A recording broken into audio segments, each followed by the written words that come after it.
శబరిమలలో అయ్యప్ప స్వామి ఆలయంలో గోల్డ్ మాయం వివాదం ముదురుతోంది. దీనిపై ఇప్పటికే రాజకీయంగా దుమారం రేగుతోంది. బంగారం మాయం కేసులో స్పాన్సరే కీలక సూత్రధారి పాత్రధారిగా ఉన్నట్లు తెలుస్తోంది. ద్వార పాలకుల విగ్రహాలపై పోత విక్రయించబడి నిధులు దుర్వినియోగం అయినట్లుగా తెలుస్తోంది. ఈ విషయంలో కోర్టు కూడా పలు సందేహాలు వ్యక్తం చేసింది.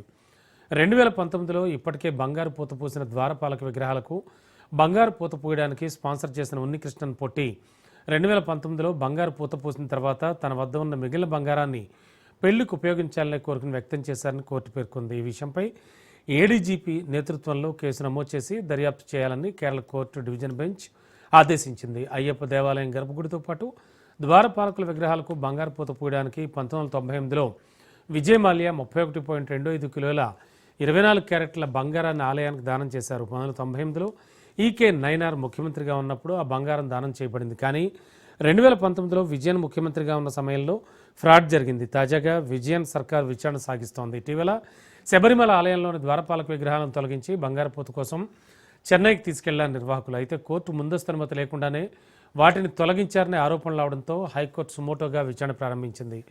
ఆలయంలోని అన్ని విలువైన వస్తువుల లిస్టును తయారు చేసేందుకు మాజీ న్యాయమూర్తి కేటీ శంకరన్ నియమించింది కోర్టు. ఆలయంలోనూ జరిగిన అవకతవకలపై దర్యాప్తు చేసి నిజాలను బయటపెట్టాలని ఆలయ విజిలెన్స్ అధికారిని కోరింది.